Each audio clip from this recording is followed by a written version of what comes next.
Hi, Tom. Hello, how are you? Good. Well, thank you for doing this call in your busy schedule. Thank you for having me. As one of the consumers around the world, I want to personally thank you for your innovation and services because you have provided a new way for the people, including myself, to stay connected during the very difficult period of pandemic. Well, thank you. It's very humbling to see, how Zoom was able to kind of step into a crisis and really help out. We went from 10 million daily participants to 300 million in just a few weeks. Just amazing scale for any company. Okay, I like to start with some basic questions. Can you please discuss your total addressable market and the estimate of your current market share? Who you consider as your number one competitor, and how are you trying to differentiate yourself from them? Sure. So, if you look at some of the industry analysts' estimates, they have the Zoom sort of TAM, the total addressable market, at about 50 million in the next few years. 50 billion in the next few years. And it includes video conferencing, it includes the voice systems, and it also includes collaboration software. So it's a pretty large TAM. Right now, we are just looking at being sub 4 billion for the year. So we still have a lot of TAM there to go. I do believe that you're going to see over time, though, as people find more ability to use video for other uses, that TAM will expand even further. So you're one of the few brands which became very famous globally during the pandemic. Because of the success, Zoom seemingly everywhere and known by many. Mm-hmm. With that, I'm sure that you get this question a lot, but how do you see the world that relates to your business after COVID-19? And in that scenario, what drives the growth from here for you for the next few years? And also, can you share your thoughts of your business outlook for long term? Yeah, we're a video first company, and we've been building, and that's the hardest part as you look across the communication software stack. And we've been building out additional products as we go along. So today we are known for video conferencing.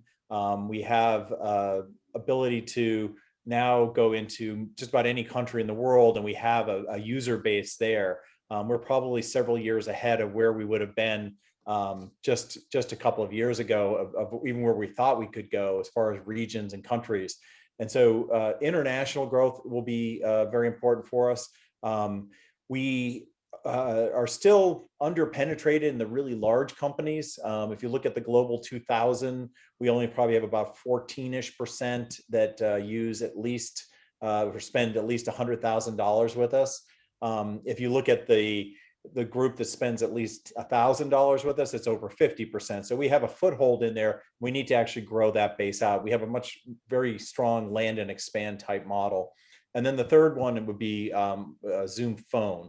And those are all multi-year growth drivers that will drive us in the near term. As we kind of move into sort of 2 or 3 years from now, things that we're looking at are contact center, things around Zoom apps, Zoom SDKs, and events. Events during the pandemic became very large. They used to be mainly all hands events, but they've really become an important part of how companies do customer events, how entertainment and sports are brought to us these days. You can do a lot of unique things with video that people hadn't thought about, even a year ago.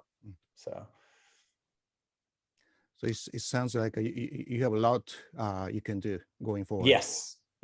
And I don't think I answered your question around competition. I think today the big competition would be Cisco and to some extent the folks at LogMeIn.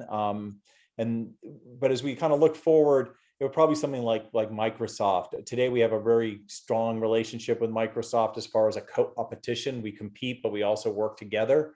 But we do believe that Microsoft also has a very broad solution for the enterprise and communications as well as Zoom. So how we differentiate ourselves is we believe that, you know, by focusing on best of breed and being a video first company, that we can stay ahead by innovating. You mentioned Microsoft that you're working with them. Can you please elaborate what do you mean by that? Sure. So Microsoft has a technology called Teams. And in Teams, you can start a chat and you can escalate that chat to a video conferencing meeting. So you can add a Zoom meeting right into a Teams meeting. We also will enable Teams to move to a Zoom room. So there's a lot of integrations going on right now, and it's really about giving customers choice. So we do have competitive products, but we also, see that customers want to have choice. Mm-hmm. You kind of answered this question, but the video communication services are being offered by large global firms such as Google, Microsoft, and Cisco. Mm-hmm. With these global firms as competitors, how were you able to distinguish yourself from them and became a dominant player in this competitive market? What is your secret? Sure. So I think the secret goes back to our founder, Eric Yuan. He was one of the original coders of WebEx, and WebEx was a file sharing technology. It was acquired by Cisco. He was at Cisco for a number of years, and they added video conferencing. And unfortunately, it never worked quite right because the underlying code was really meant for file sharing, not video conferencing. And he met a lot of unhappy customers. And he spent years trying to get Cisco to, move to a new architecture. Unfortunately, he was unable to do that. So he and probably about 40 engineers left Cisco, and they created Zoom from scratch. And they built a video first architecture that really differentiates us from any of the other ones out there. If you think about Skype, which is part of Microsoft, that was originally built as a consumer audio software, and the code is again tied to that. So by starting from scratch with some of the best engineers in the world, Eric was able to build a phenomenal product. And he also took not only a platform view of it, but also a simplicity view to it. So many probably have gone on to Zoom meetings and you just click a button in your calendar, and next thing you know, you're in the Zoom meeting and everything you need is right there in front of you. If you think back 2, 3, 5 years ago, how difficult it was to get into different vendors' meetings, and also the consistency and the scaling of it was not very good. Zoom, we've got products that can handle up to 50,000 users joining in our webinars product.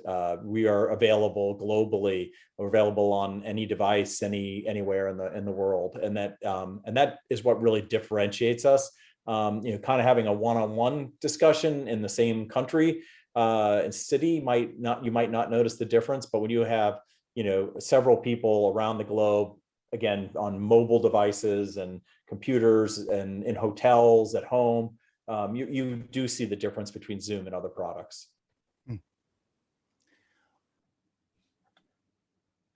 On your Q1 earnings call, you shared the success story of getting Denso as your new customer in Japan. Can you please talk a little bit about that, and also please discuss how you're doing in Japan in general and your business potential in the future in Japan? Yeah, let me start with how we're doing in Japan. We've been doing really, really well in Japan in the last couple of years.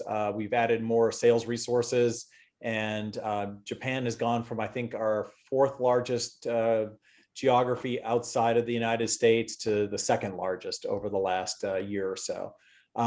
So we're very excited. Seems to be a lot of great opportunity. We just launched, I believe, Zoom Phone in Japan in the last month. That's native Zoom Phone, which means that you can do things like short codes and things like that. Before that, it was a bring your own carrier opportunity. Now it's native Zoom Phone, which will make everybody's experience the same that's on a Zoom Phone. As far as Denso, we're really proud of our ability to provide for really large companies around the world, including Denso. We also talked about Rakuten in our third quarter as a large win. Denso was about 47,000 licenses for Zoom meetings. They had an incumbent player and moved off of that player to Zoom. And they now offer Zoom meetings, whether you're in the office, in the factory, or even at home. And Rakuten, same kind of story. They had a existing video conferencing solution and moved to Zoom, and they have now 42,000 Zoom meeting licenses, and Zoom Phone will be something that we probably look to sell in the future to folks. Okay. How are you differentiating your strategies for large corporations versus small size companies that has less employees? Yeah. So the great thing about Zoom is it's a very broad technology. It's called horizontal. So, we can scale from an individual consumer who wants to have Zoom birthday parties all the way up to a Fortune 5 company that has hundreds of thousands of employees, has rooms and conference rooms and phones and everything. So the nice thing about Zoom is it's the same product across all of those. It's the same product from free to paid. The major difference is between the free version, the paid version is one caps at 40 minutes. So that's the part of our ability to reach lots of customers is, we allow you to try it for free and continue to do it and invite other people in. And that creates this sort of almost consumerist model of how people adopt. Once we get a certain level of adoption, we start to, look at what we call land and expand. The world we kind of divided into two cohorts. There's what we call customers with less than 10 employees, and that goes all the way down to sort of consumers. And those folks are mainly self-service. They're influenced by digital marketing. They're influenced by people inviting them to a Zoom meeting, or even the brand. They just hear that, hey, there's this thing called Zoom, go try it out, and they download the app. If you have more than 10 employees, so 11 to say 1,000, we have an inside sales team that will reach out to you, and they will sell you Zoom meetings and Zoom phone and webinars and chat. If you have more than 1,000 employees, we have an executive salesperson who will, be your key contact for the company. And they're experienced folks that do, RFPs or, requests for proposals. They'll do, user testing, all those things that you find in more of an enterprise class kind of customer. So the product itself is very horizontal, but the way we go to market is we look at it by size of customer, and that's how we allocate our sales resources. We do have a few verticals that we also look at that have more, nuanced compliance, requirements. So like, for instance, the US government, we have a vertical focused on that. We are what they call FedRAMP approved, which means that the government has vetted our technology from both a usability and a security perspective. We have a financial services vertical. As you know, financial services has a lot of compliance and regulatory needs. And so Zoom has also been doing really well there. I think we're up to 8 of the largest banks in the US using Zoom. And then we've got education. Classic Zoom was in the university side, but we now are more into the K through 12 as well. In fact, we're supplying free Zoom to 125,000 school domains around the globe during the pandemic to try to help out. So they're getting free Zoom all day long. My kids, in fact, their school uses Zoom for remote schooling. Hopefully, we'll get back to more in-person schooling. I think at that point, there may be a shift from the K through 12 to more, parent-teacher meetings and things like that, where people don't have to necessarily go to the school after hours and try to, here in the States, find a parking space, and you wind up sitting in a small chair for your kindergartners. So we could do all that on Zoom, and the teacher gets to go home and see her family or his family and have dinner, and then can do meetings at night. So it's really going to create more convenience for that. And then the other area that we're looking at from a verticals perspective is healthcare. And there are a lot of privacy requirements around healthcare. Here in the States, it's HIPAA approval, and we also have that. So if there are verticals where there are certain aspects to it, the nice thing is all those things that we do for all of those verticals are embedded in the product. Everyone gets that same level of functionality. So you may not care about FedRAMP approval, but everything we did to get FedRAMP approval goes all the way back through the product. So we don't have a specific product. We make the product horizontal for everybody to use. Can you please discuss your churn rate? Is there any industry or age group that have higher churn rate than others? If there is, do you have solution to improve that situation? Yeah, it follows along the sort of customer sizing that we have. With the customers that have less than 10 employees, and like I said, down to sort of consumers, that historically has always had a very high churn rate. It's not necessarily that they don't find value in the service, but they tend to buy monthly and can come and go as they want. So if I'm a consumer and I have 3 Zoom birthdays this month, I'll buy my license, but then maybe I'll let it lapse for a few months until I have some more birthdays, or I want to have a cocktail party, or I'm doing something along those lines. As small consultants will come and go. If they have a project they're working on with a customer, they may buy a Zoom for 3 months and then turn it off for a month and then turn it back on. We make it very, very easy for those folks. We have seen a bit of a step up since the pandemic started, as that part of the business has boomed from about 20% of the business to about 37% of the business. We have also seen higher churn. It was highest about a year ago in our second quarter and has come down and stabilized as economies have opened up, which was what you would expect.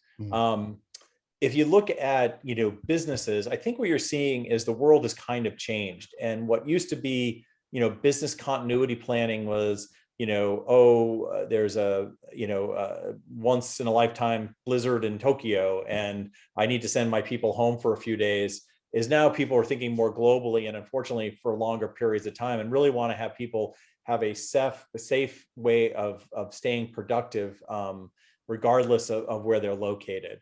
I think even as we open up the economies, you're going to see that continue on. We're also hearing from a lot of CIOs that work from anywhere is important. So those are sort of the things that I think are going to make Zoom very sticky. So we really haven't seen a lot of change in the sort of the business aspect. And as you move up to larger and larger companies, they typically will do multi-year commitments for a company. I want to ask you about how you are thinking about the monetization of those who don't pay. Do you intend to monetize those who are using your services but not paying? Is advertisement model is an option, as an example? Yeah, that's a really good question. We really love our free users, and I think it's unique to a software model like Zoom that people can use Zoom for free continuously up to 40 minutes and continue to have meetings. And the big differentiators, do you need more than 40 minutes is typically why people move over. So today we haven't done anything in the free base. We have talked in the past about advertising or looking at other ways to, especially in certain countries, to monetize that free base. But nothing to announce at this point, but that is a possibility, is trying to do some kind of an advertising model. But nothing has been announced today. Okay. Now, 66% of your business is in the Americas now. Can you please discuss the business opportunities outside the Americas? Yeah.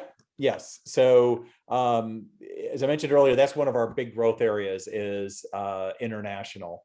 And what we saw during the pandemic was adoption across the world. And again, we're probably years ahead of the kind of adoption we thought we might have been able to get in places like Latin America or Vietnam or parts of Eastern Europe.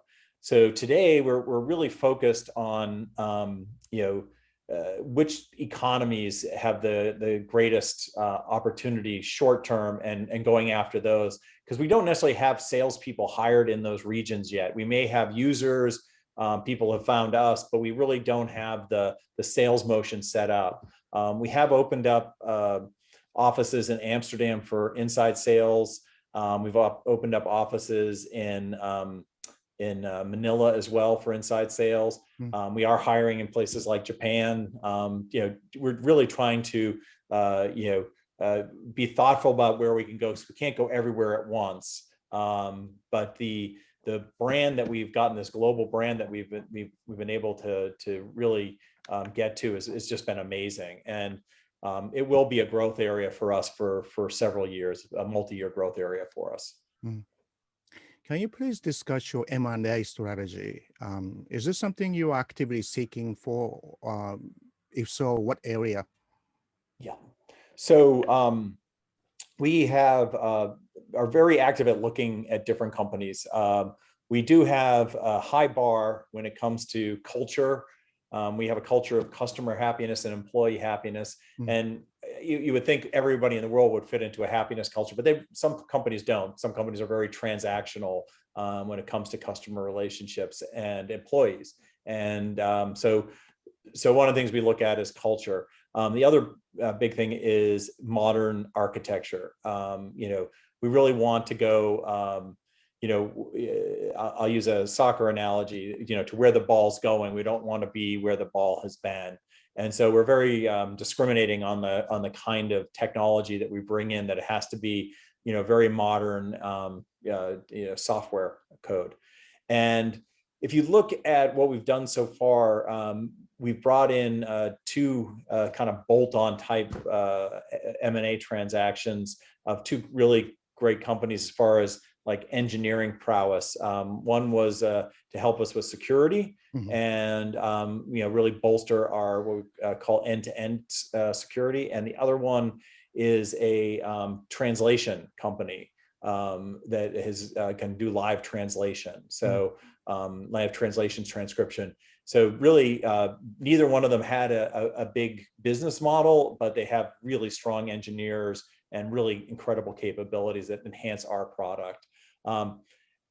We would look at doing more around driving more innovation in the company, bringing in more engineers. Today, only about 4% of our revenue is R&D based. But if you look at the company, we're about 25% of the headcount is R&D.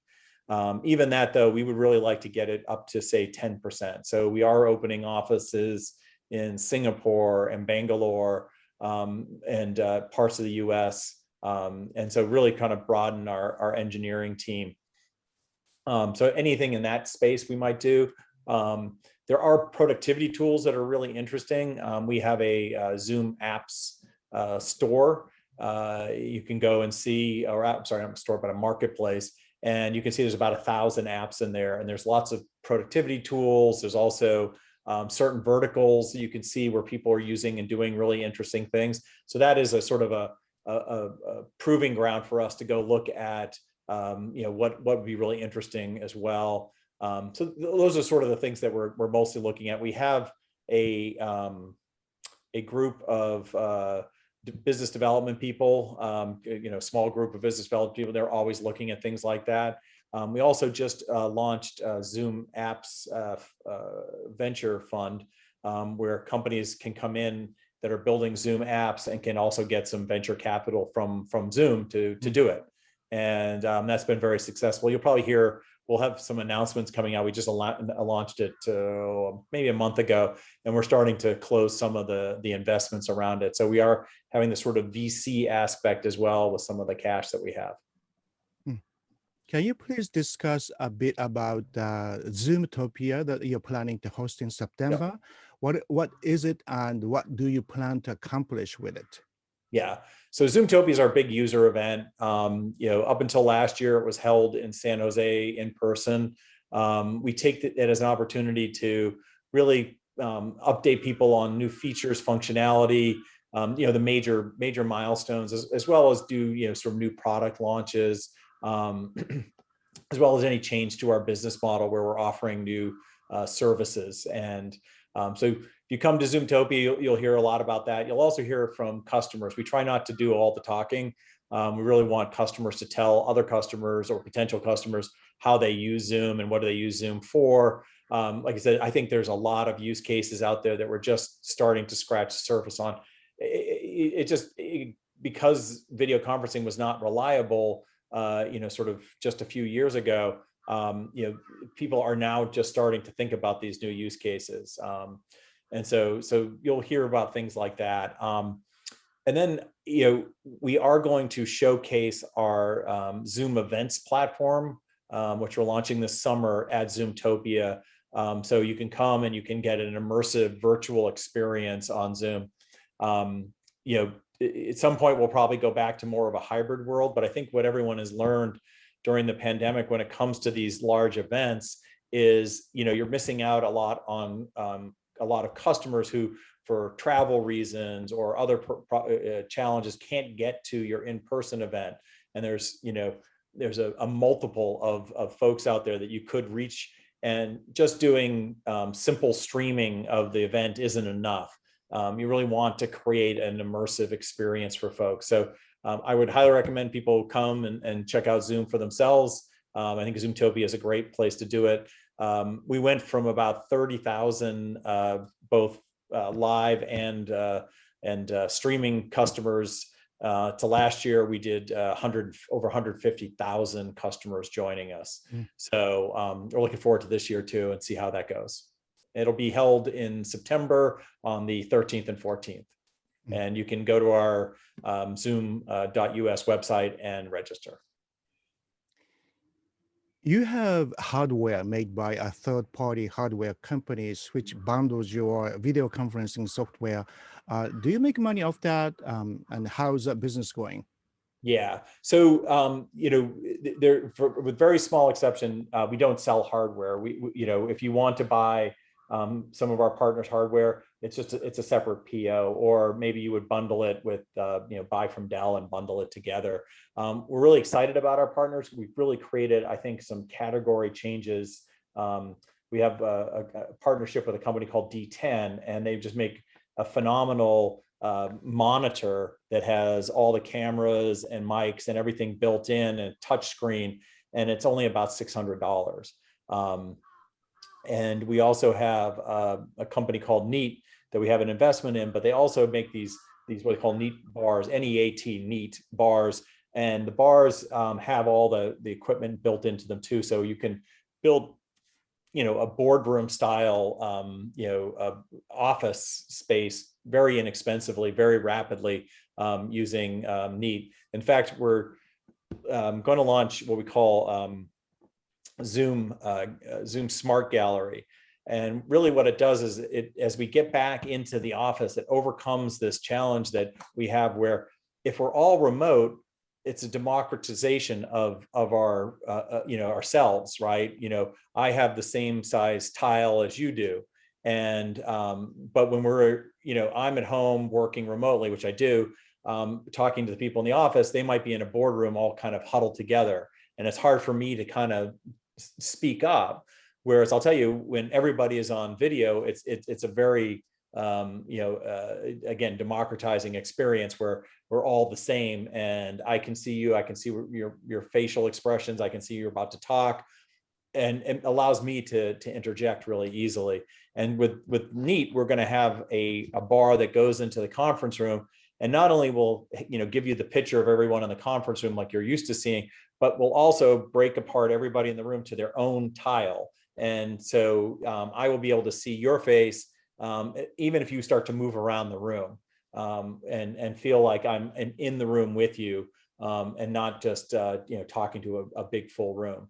And then we launched just last quarter a Zoom phone appliance, and again, this is like a new whole new category where you have your phone and then you'll have a screen and it's a touch screen and you can whiteboard and so you can have a Zoom meeting on your phone in your office. So if you just want a small format, you don't want to run on your computer, but you want to have the phone and have the ability to do a meeting all at once, very easy. We have that as well. The exception on hardware is we do have what we call hardware as a service, HaaS. And hardware as a service is really kind of, think of it as a leasing plan. And it's really geared towards that medium-sized business, because small businesses can go to office stores and buy the phones or computers or whatever they need. The folks that are very large enterprises, they can again have relationships with Dell and get it drop shipped right to their company. But there is a group in there that is too big to go buy it at the local store and too small to get the attraction from the large vendor. So we'll do a bundle of hardware and software together and sell you that way. But it's a very small piece of the business. It's really just again giving customer choice. Mm-hmm. Is 5G or 6G technology is something that can potentially create a new business opportunities for you? Oh, definitely. I think the way to think about it in the short run is it's all going to be different depending on what country you're in. And you're still going to need somebody who can, optimize the experience across multiple networks, which is what Zoom does really well. Because what we're doing is, we're looking at your device, we're looking at your CPU, we're looking at your location to figure out the kind of network you're on. And as your network changes around, can you get that good experience still? So it's a very dynamic software, and it will actually, I've been on Zoom meetings with someone on a cell phone and they're not moving. So the cell network hasn't changed, but their experience gets better and better as the software kind of figures out what's going on in their network. And I think there's opportunity for that when we get to a point that some of the constraints we have today around bandwidth and latency and things like that improve markedly. Again, there'll be just so many more services you can offer people. Eventually, think about augmented reality or things like that. It'll be a very interesting world with better networks and better hardware too. I think that's the other thing around the virtual reality, augmented reality, is that we're still not quite there with the hardware. On the security issue, last year, I think it was a spring, you had a few instances of security issues. What have you done since then? Yeah. So if you look back, there was a really bad press cycle as we scaled to, like I said, enormous scale. And we knew there would be a risk there. If you think about companies tend to have IT teams, and IT teams will decide how to set Zoom up for their customers within the organization. And they'll turn on and off certain things. They'll do training, all of that. When Zoom sort of, usage exploded last year during the crisis, a lot of people had never used Zoom before, and it didn't realize, that they were exposing themselves to potential bad characters, in the sense that, this meeting that we're in right now has an ID. People thought it would be interesting to put that ID out on social media. And what happened was, and say, hey, I'm having a cocktail party, and people would show up and disrupt their cocktail party. Or unfortunately, you would see it with also, other kinds of events that some people would take as a way to go disrupt. We put at the bottom of the screen, you'll see there's a security button, and that tells you all the things you can turn on and off. And all those features and functionality were already there in Zoom. It was just trying to make them more apparent. In the old days, we would have, there's a security shield at the top of the screen in the upper left-hand corner. And if you look at that, it actually tells you what the meeting ID is. We used to put the meeting ID up there to create less friction. We have definitely moved from a, more just simplicity first to simplicity and a, security focused aspect to our business. So security is a huge part of our business. We continue to add new security features and functionality. We launched end-to-end encryption. As I mentioned, we acquired a company to help us do end-to-end encryption. I believe we're the first company of size to have that end-to-end encryption. I've seen announcements from Microsoft and RingCentral that they want to have end-to-end encryption too. You never say you're done. I mean, security is a journey. It's not an endpoint. We've added several hundred security folks to the team. We have a CISO we hired from head of security that we've hired from Salesforce.com. He had previously been with Microsoft. So we've really invested heavily into security. And you'll see it if you go to our site. We have what we call a trust and transparency report. That'll give you an idea of what we're doing on that side. We also enable people to can keep their traffic within a region. So if you're in Europe and say you're in London, you only want your traffic routed through data centers in the EU, we can make that happen. We've added a lot of features and functionality to make it a much more secure product. But as far as we know, we never got hacked or anything like that. It was more misuse of the product, which was not a good thing, but it did generate a lot of headlines, unfortunately, as well. So, see, can you please talk about the pricing trend? In video conferencing specifically, yes, or video conferencing specifically? Yeah. As I mentioned earlier, we're all about customer happiness. And part of customer happiness is making sure that you deliver high value at a reasonable or low cost. And we know that we probably could charge more for Zoom. The list price for a Zoom meeting license is about $15 list. We discount for things like longer term deals, more licenses. If you buy 10 versus 1,000 versus hundreds of thousands, you clearly get a discount. And so I think we're priced very well in the marketplace. We tend to price under what the incumbents are, and that extends to a lot of our other technologies too. That being said, if you look at Zoom's profitability, we've got some of the best margins in the SaaS software space because we've scaled really well. That the technology scales really well. I mentioned earlier we're supporting 125,000 K through 12 schools. Even with that, our margins last quarter were around 73-74%. Even though we have this large free base of free users and schools that we're supporting. Very profitable model. We were profitable before we went public several years. We were free cash flow positive. Finally, do you have any message to your existing shareholders or potential shareholder base in Japan? Yes. First of all, I want to thank everyone for the support of Zoom. Whether you're a shareholder or shareholder and a customer, it's been over the last year or so very humbling to have so many people use Zoom. And I think we are just starting. We are a video first company. We'll maintain that, but we are just starting to add new technologies, capabilities to the products. And I think you'll see some very good growth over time coming out of Zoom, even as we get back to a more normal world. We're all looking forward to it. I'm looking forward to getting some more travel and seeing people and meeting them face to face. But I do think it'll also be more of a hybrid world. I think we've realized that not every meeting has to be done face to face, and in fact, there's a lot of savings around carbon footprint and commuting time and just efficiency.